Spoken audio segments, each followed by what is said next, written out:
Welcome back, everyone. We have another episode of Ask Tom, where parents come in and they ask questions about things that are going on either in their own household or some friends of a friends or whatever it might be. We just talk about different money conversations as we're developing financial literacy in our kids. So I have with me today David from Westport. Hi, David. How are you? Hey Tom, how's it going? Doing awesome. Go ahead and ask away. What do you got for me today? So I know that you and I have similar outlooks in terms of finances and spending money and being financially stable slash secure. How did you best teach that to your kids, I guess? I feel one of the things I'm most lucky about is my dad really did a great job teaching me and my siblings about finances. And I don't know if I think I did, but I don't know if I actually passed the message along as well as my dad did. So how did you convey, what you believe in to your children? It's a tough one, right? Because we never get it right. You have to realize that even in my house, I'm supposed to be the financial guru. And as my kids are getting older, I realize, wow, I dropped the ball on that one. I could have been better on this one. I think first and foremost, they look at you and they see how you act. And so it's sometimes less of what you say and more of what you do. Having said that, the most important lesson I think is this whole concept of keeping up with the Joneses. And when I think about that, I like to plant these little seeds, these little phrases in the kids' heads, because I feel like while they roll their eyes today at what we're saying, later on they'll remember that we said these things. So the keeping up with the Joneses is basically the idea, you know what that is. It's spending money to try and match what everyone else is doing. And that becomes super important when they get into their real lives and they start going out and socializing and then buying things, whether that be an apartment or a home or whatever, or a car or whatever it might be. So I think that that's the key. You never get it 100% right. You just don't. But I think, these little phrases that you can lay out there are super important. So another one that I love is you've heard me say this a million times. You pay now or you pay later, but you pay. You remember we talked about that one? Absolutely, it's a great one. I just as a let everyone know about that. So Tom and I did a call with my oldest daughter who's living in New York about a month ago. And Tom gave this phrase, which was a great analogy with his boys when he was coaching soccer. He said, you could either pay now or you could pay later. If you pay now, you're going to run a lot in August and you're going to make it deeper into the tournament in whenever the season ends. I'm not sure when that is, September, October. Or you're not going to run now and you're going to sit home early and you're going to miss out on the end of the tournament. So after we did that call with my daughter, she asked me a question. I said, you could pay now or you could pay later. It's a great one. But thank you. That was helpful. And talking about my daughter, how do you deal with kids who are living in New York City?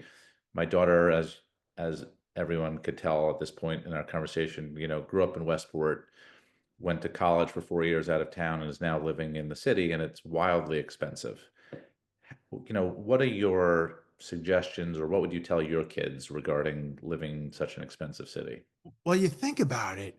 How the heck does anyone who's 23, 24, 25, how do they even live in a city like New York or San Francisco or even Chicago for that matter? It's so expensive. Everything is expensive. So, and you can't tell your kids, don't go out and be social, right? Like that's part of being 23, 24, 25 years old, the ability to go out and hang out and have those memories. The issue is at what cost? And we were just saying you pay now or you pay later, but you pay.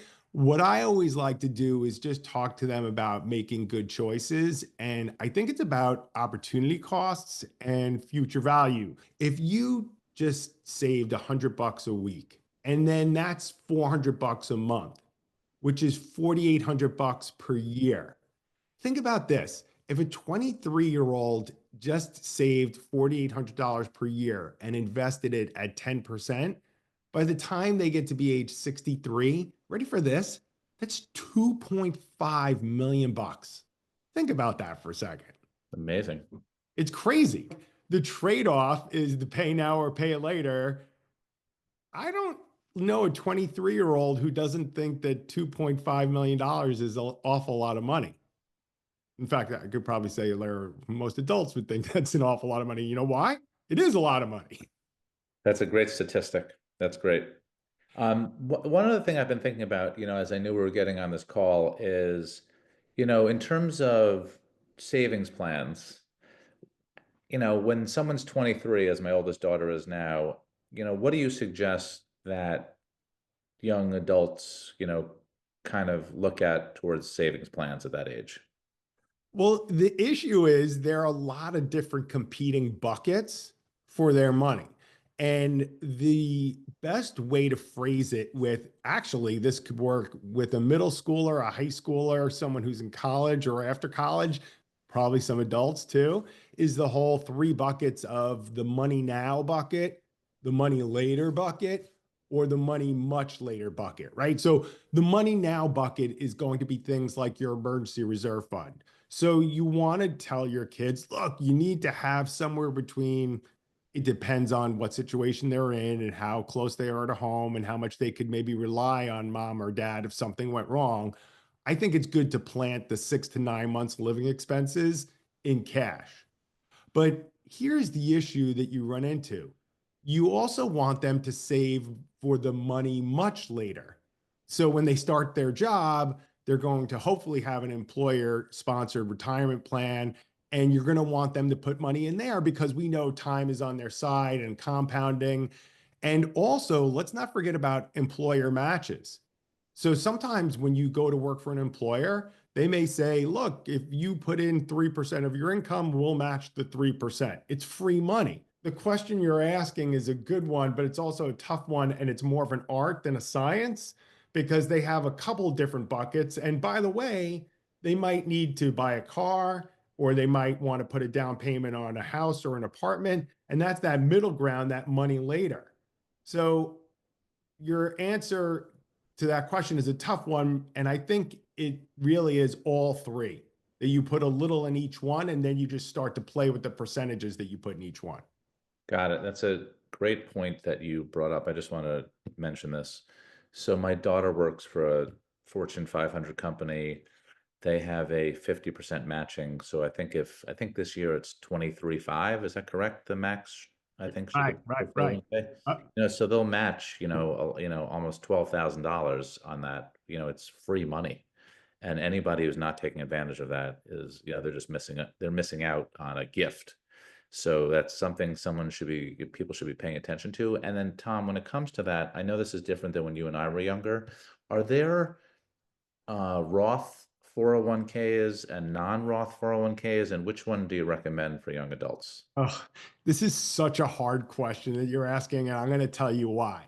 So, yes, they now have most big companies have two options. They have the traditional 401k, which is you're putting in pre-tax dollars, which means you don't get taxed on the money now, but when it grows over the 40 years, remember that example I gave you earlier of the 2.5 million, then it comes out and it's all taxable.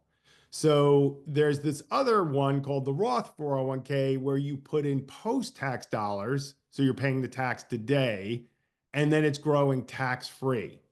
And so there's this age-old debate of what's better, to put it in the Roth or to put it in the traditional 401k.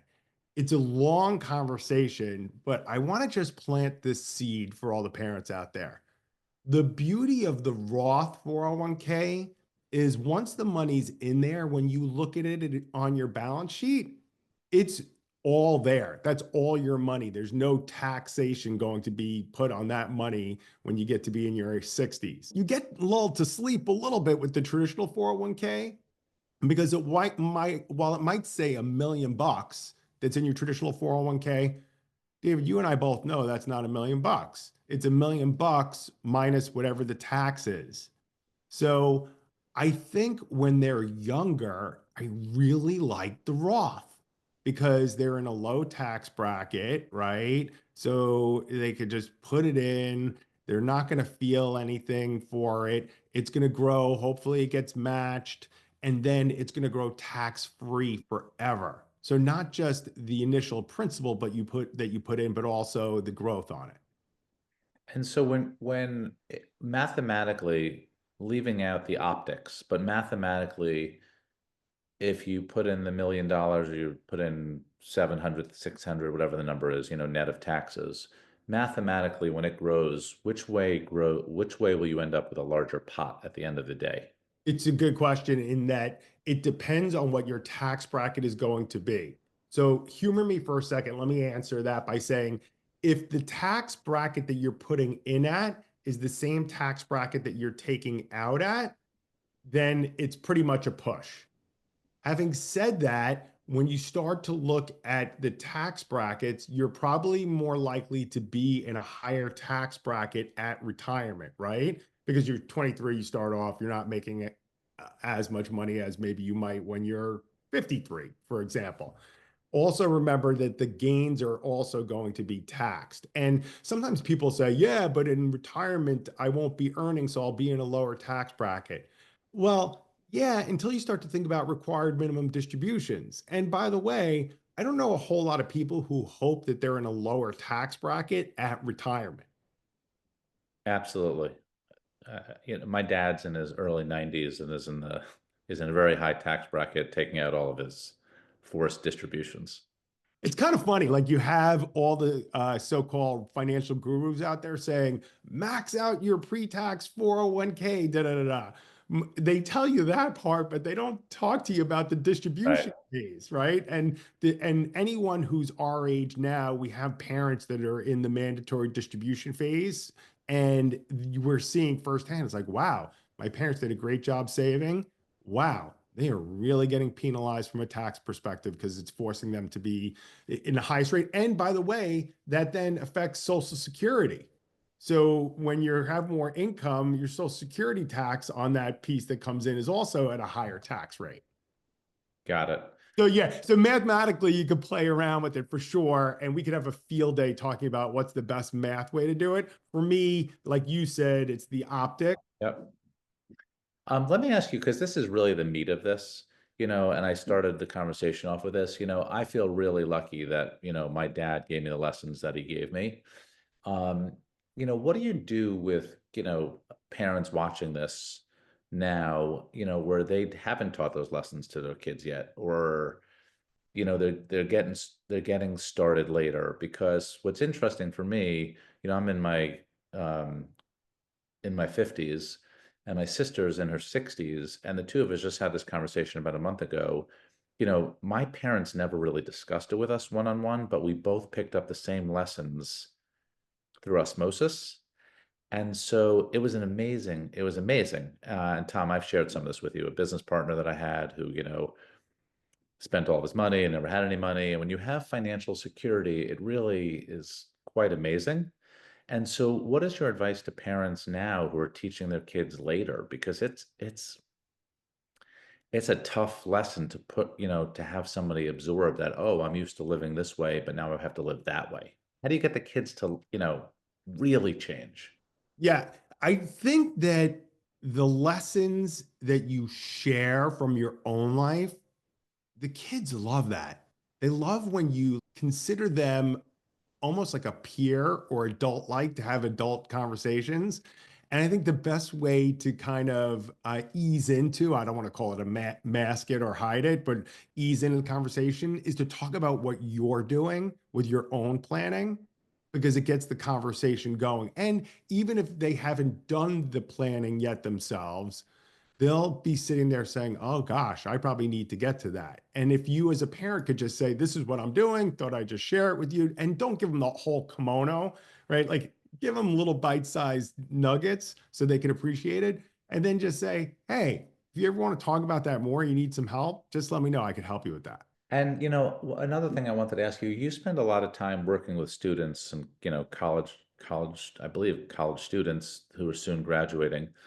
You know, if looking back over the last 3 years, just let's say, What questions or lessons have you picked up that you wish you had shared with your students 3 years earlier? What's a like, hey, parents, this is like A, B, and C. This is the top, this is the, if I'm only going to share three things, these are the top three things you need to get to your kids.